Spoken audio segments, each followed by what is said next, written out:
So in the lab, you are going to be using your own microscope with different slides in order to get used to using the microscope. Because one of the things you are going to have to do on your lab exam is show that you know how to focus the microscope, not just from actually doing it with your hands, but also answering questions about applying that to the practice, if you will. So, there is a video in the YouTube playlist that Liz and I go through and show you kind of how that works. And then in lab, your instructor is going to help walk you through that with your lab group, and you are going to get to practice. Now, the first thing that we give you to practice with has nothing to do with biology, which is to use the letter E. So it's literally like a typewritten E, like a printed out piece of paper with an E on it, and that is on a slide. So we start with the E because you all know what it looks like, right? You all know what an E looks like.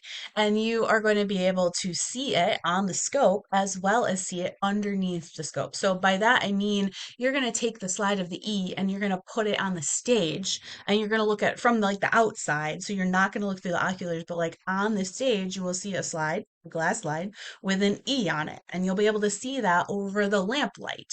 And you're going to do your best to use the stage mechanic knobs to put the E in the center of your light so that when you do look through the oculars, you can see it.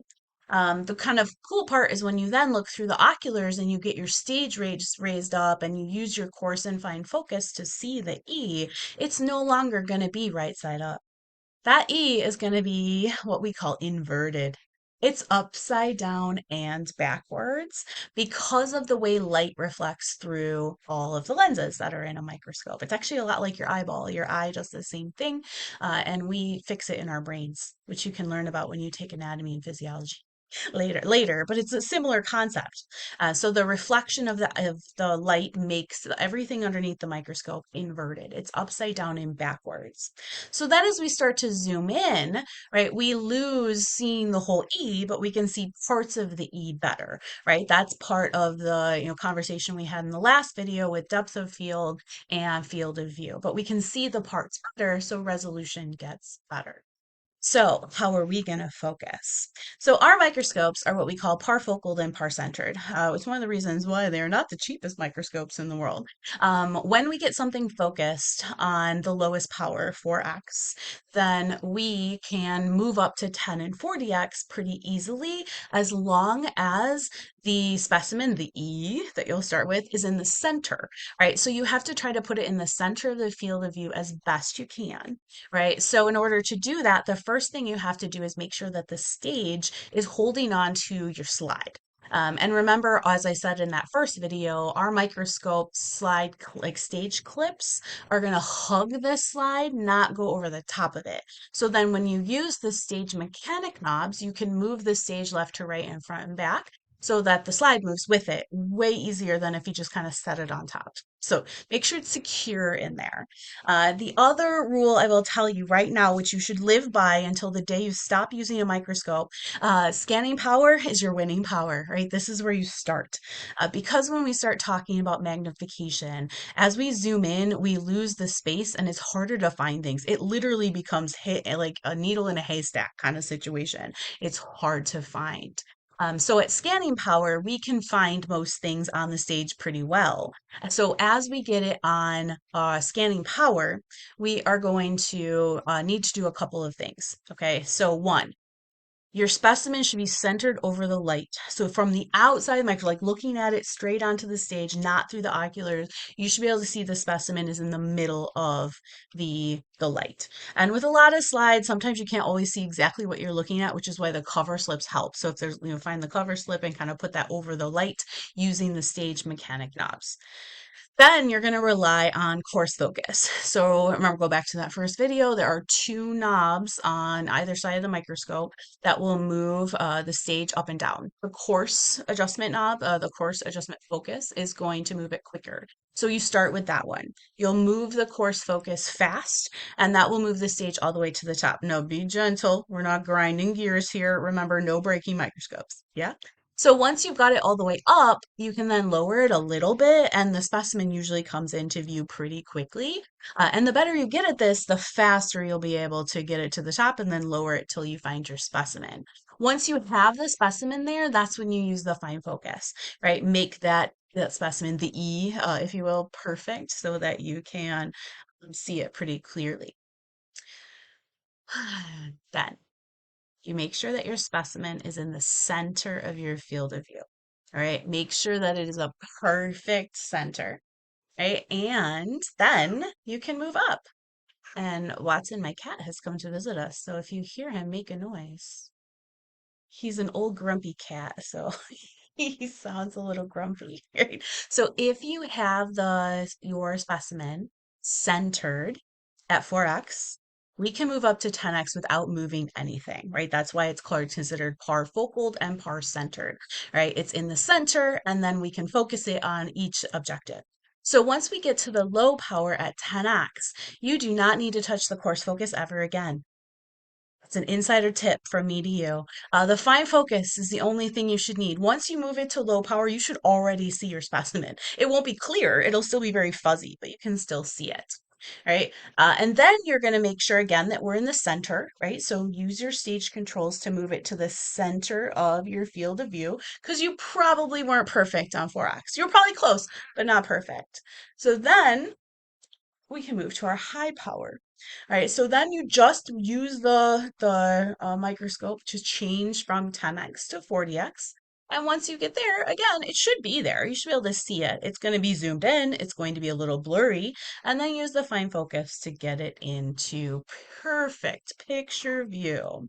What you will see, especially as you're using thicker specimen, that you will likely have to adjust the light a little bit as we move in because as we go from scanning power to low power to high power, we do lose light. Light gets a little dimmer as we zoom in. So you can make that brighter using, I suggest the condenser diaphragm. It's easier to control, but you can also use the rheostat to do that. Either of them will give you more light, and then you'll just have to adjust it when you go back to 4x later because you'll blind yourself. It's generally what happens. We forget about it and then it's really bright in our little eyeballs. So here's my biggest hint to you in the whole wide world for this lab. I have been playing with microscopes for a very long time and I've been teaching with microscopes for quite a while as well. The thing I need you to understand is that sometimes you have to cut your losses.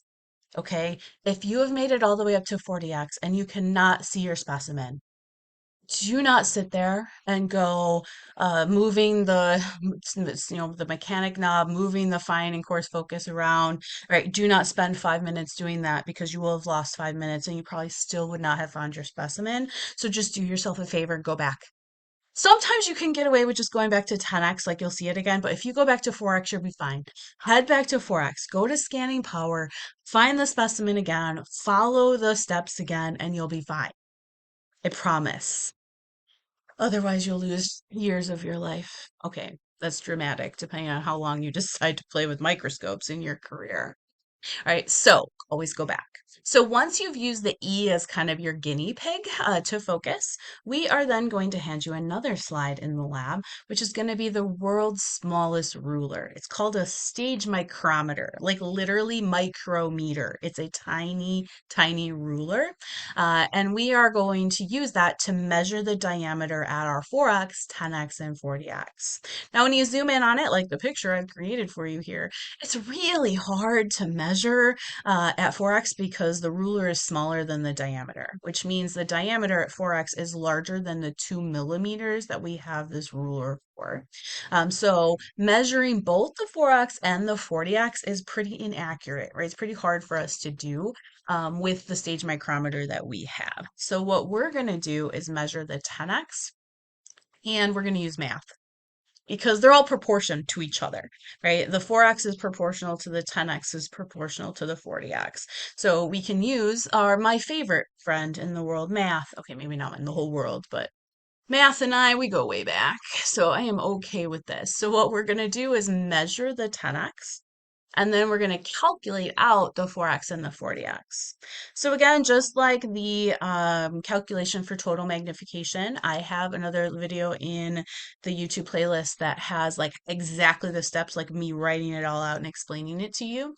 So if you need that, go find it. Right now, I'm going to give you an example. I'm going to kind of talk you through. So the equation that you see here is kind of the generic equation we use for field of view calculations, where we have uh, three things we know and one thing we don't know, right? So we're going to have four variables in this equation. We're going to know three of them. So on the left side is going to be the field of view and the total magnification for the power we know, right? So for the field of view, we have a calculation for. And then on the right side is going to be the objective we don't know. So for example, in this lab, we are measuring out the 10x field of view diameter. So we will know 10x is on the left side of this equation. And then you are going to have to use that to find the right side of the equation for both our scanning power at 4x and our high power at 40x. So in this example, I give you that our total magnification at low power is 100x. That's something we calculate earlier in the lab.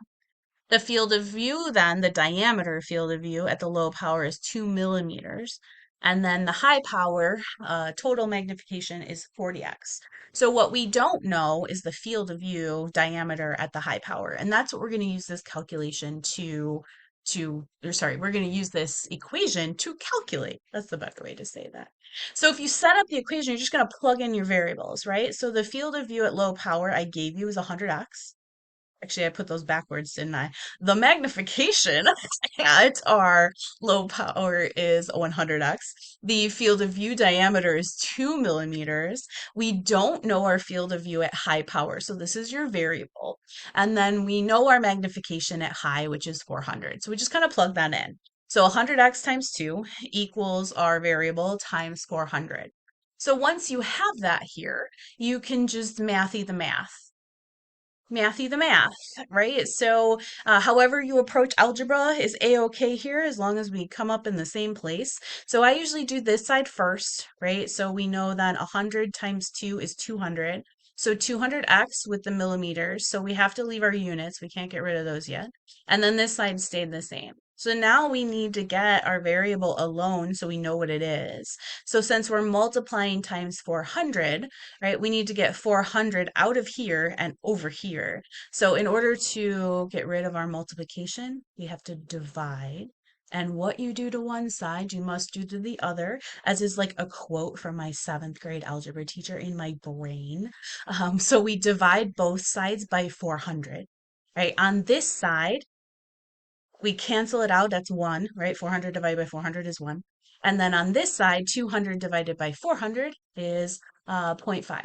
So the x's cancel out and we're left with millimeters. So that tells us that our field of view at high power is 0.5 millimeters. Now, one of the other things you're going to have to do is convert from millimeters to micrometers in this lab. Which means we have to multiply times 1,000. So that conversion is given to you in the lab as well as here. 1 millimeter is equal to 1,000 micrometers. So that little weird U there stands for micro. So the micrometers for this would just be 0.5 times 1,000. So you should be able to do both of these things, right? Given the variables, you should be able to solve for a field of view diameter, right? And you should be able to convert that to micrometers. The other thing we're going to do is apply this, right? Which means if we know that our field of view is a certain number, we can estimate how many cells are going to fit in that diameter, and that tells us about how big they are. So in this case, I gave you an example where there are 4 cells that fit underneath this field of view at 1.8.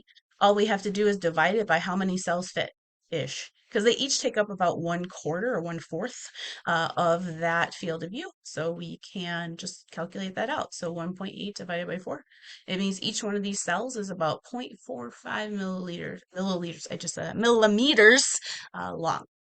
And then the last experiment that you do in this lab is looking at depth of field, and you're going to look at three threads. Those threads are going to be stacked on top of each other underneath the scope, and this is going to kind of help you play with how do you know which one is on top. And by zooming in, you can see one at a time, which usually makes it a little bit easier. Sometimes you can kind of guesstimate based on your color knowledge, but it's easier as we zoom in because as we zoom in, we can see each thread individually and the depth of field is decreasing, right? So we can see one and not all of them. So one of the things you're going to apply there. And then, of course, as you finish lab, you will not be allowed to leave until you make those microscopes look so pretty. So pretty using lens paper, our lens cleaners, and then ethanol. And then we put everything away better than you found it as we wrap up the lab.